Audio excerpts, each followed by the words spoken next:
This is the image of a North Korea as dry as hell. The people are starving, while the autocratic leader indulges in luxury, funded by the blood and bones of his citizens. That man is Kim Jong Un, but things might not be what they seem. Friends, maturity is when we acknowledge our mistakes to correct them and recognize deficiencies to improve. I have had to learn a great deal on my life's journey to realize how horribly my own view of North Korea in general, and Kim Jong Un in particular, has been distorted by the Western media. Let us begin the analysis now. On November 10, 2025, a photograph circulated widely on social media showed General Secretary Kim Jong Un posing with senior military leaders, each holding a pistol personally gifted by him. Each handgun was meticulously crafted specifically for its recipient, accompanied by the stern instruction that their final bullet must be perpetually reserved for themselves. This seemingly small gesture reveals a man who is loyal not only to his country, but also to his subordinates. And perhaps the younger me would not have even bothered to care. Around this time, 14 years ago, North Korea experienced one of its saddest days with the passing of leader Kim Jong Il. This brought not only grief, but also deep anxiety about the country's future direction. Kim Jong Un, at just 27, was deemed far too young to assume power. The question of whether this young captain possessed the necessary capability dominated every headline, and the Western media were having a field day. Indeed, when Kim Jong Un is mentioned, most of the world immediately pictures a boastful, obese dictator, fond of parading nuclear weapons and ruling his country through fear. This image has been relentlessly painted by the Western media for over a decade, to the extent that it has become the default perception in the global public mind.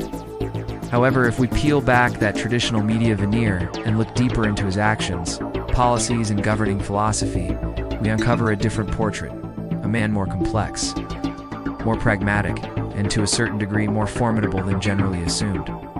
In reality, Kim Jong Un is not merely a dictator, but a political strategist who has succeeded in maintaining national stability amid a storm of sanctions, and forced the entire world to recognize his nation's existence. The first thing that causes Kim Jong Un to be misunderstood is that he is not crazy as people claim.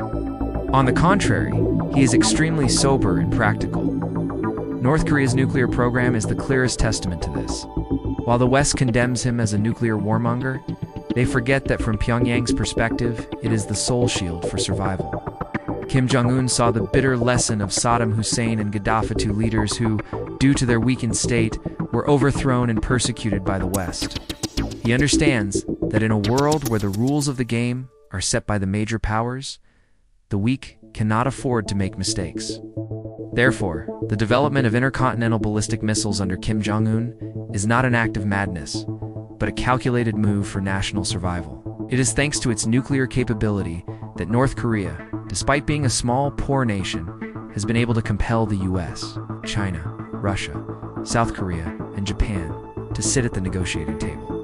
Without these miraculous missiles, North Korea might have been merely a divided territory, destined to be swallowed by the overwhelming hegemony and financial superiority of the West. Kim Jong-un understands that in today's world, recognition stems more from fear than from trust.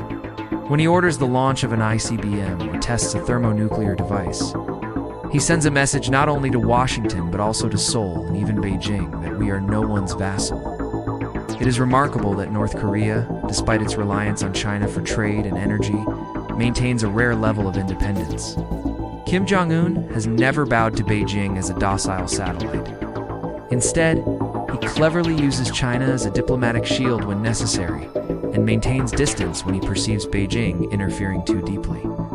This dynamic compels China to both protect and be wary of him, a position rarely achieved by leaders of smaller nations worldwide.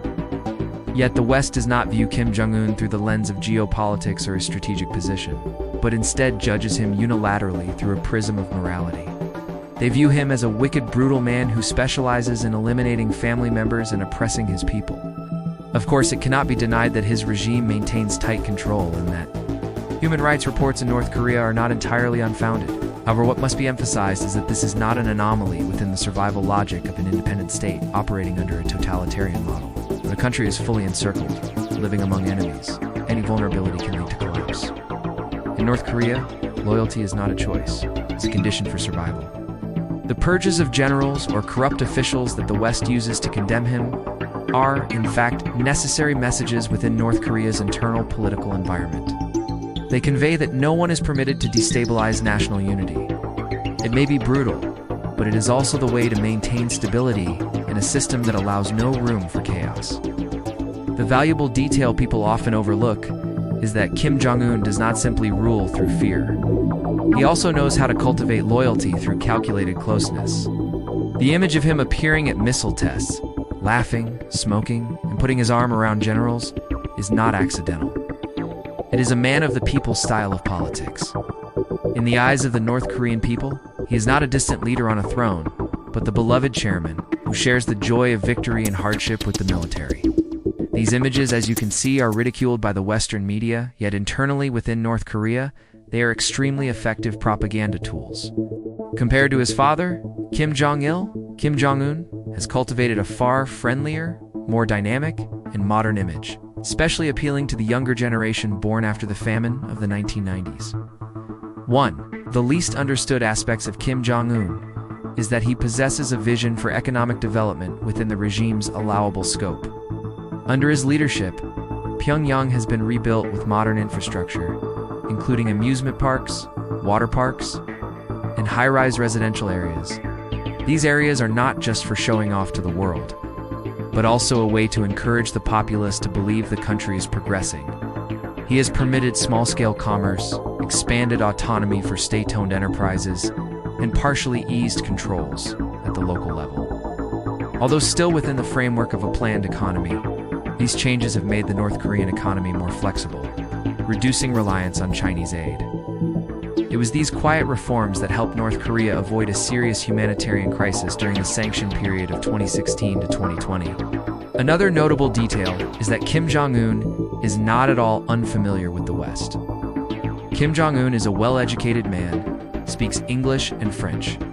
He studied in Switzerland, but remained extremely discreet and never flaunted his identity. He is particularly fond of basketball and is even a friend of former NBA legend Dennis Rodman. Therefore, he clearly understands the operational mechanism of the Western-style free world. And precisely because he understands it, he trusts them even less. From his experience during his youth in the West, he concluded that the liberal democratic model could not survive in North Korea. A country built on the foundation of absolute loyalty to the leader. From this perspective, Kim Jong-un is not a blind conservative, but one who consciously chose a path different from the West. He believes that political stability is more important than individual freedom, and that the North Korean people need discipline and a common goal more than the right to expression. Although this viewpoint is not accepted by the free world, it reflects a leadership mentality that is more strategic than dogmatic.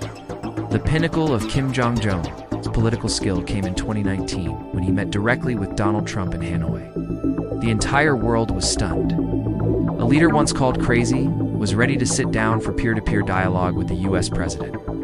That handshake moment, while not yielding a substantive agreement, was a spectacular diplomatic victory. Kim Jong-un achieved what his father and grandfather never could, forcing Washington to recognize the legitimate existence of the North Korean regime. In media photos, Kim was seen walking confidently, with a smile that could be described as naturally radiant. That was not the posture of someone who is afraid, but of a leader who knows he is playing a game of equals. The handshake was a symbol of a seemingly weaker party who knew how to turn a disadvantage into a proactive position. Yet, this moment only further entrenched the Western media's image of him as a tyrannical showman. They ignored the fact that it was Kim Jong-un who opened the door for dialogue, and it was Washington that ultimately withdrew upon realizing Pyongyang would not abandon its nuclear weapons without equivalent security guarantees. Once again, the story was told in a one-sided manner, and Kim reverted to his familiar role as the villain in the global geopolitical drama. We must remain fully objective.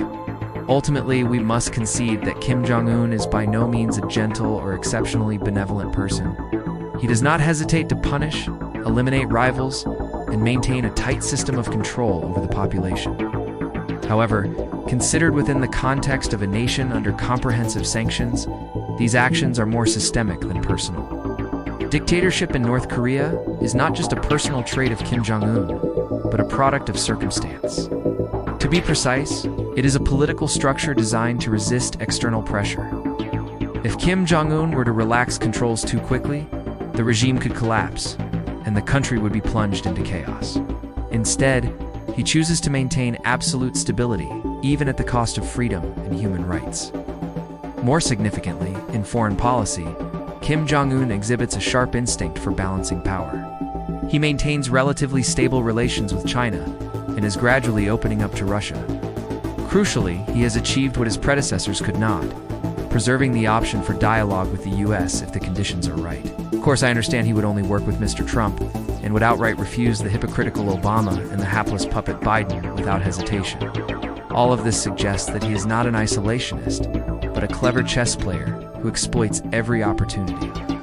While the world perceives North Korea as a mere pawn on Beijing's chessboard, the reality is that Kim Jong Un is using the contradictions among the major powers to consolidate his own position. Another factor that contributes to his misunderstanding is that the West often judges him using its own moral framework. They believe all nations should adopt the democratic model and that human rights are universal values. Yet, in Kim Jong Un's view, these values are merely tools for large countries to interfere in the internal affairs of smaller ones. He believes that only collective discipline and unwavering loyalty can sustain the existence of a nation surrounded by enemies. Therefore, he will never accept the political reform demands put forth by Washington or Seoul, because he understands that this is the path to collapse. Viewed pragmatically, Kim Jong Un has succeeded in maintaining the survival of North Korea in the 21st century. Though this was once considered impossible, while the Soviet Union disintegrated, Cuba had to reform, and many socialist regimes collapsed. North Korea stands firm. Moreover, it has become a symbol of defiance against the Western-led global order. Frankly, neither I nor my audience should be praising Chairman Kim of North Korea as a saint. But one thing I am certain of is that he has compelled everyone to view him with a mixture of respect and caution.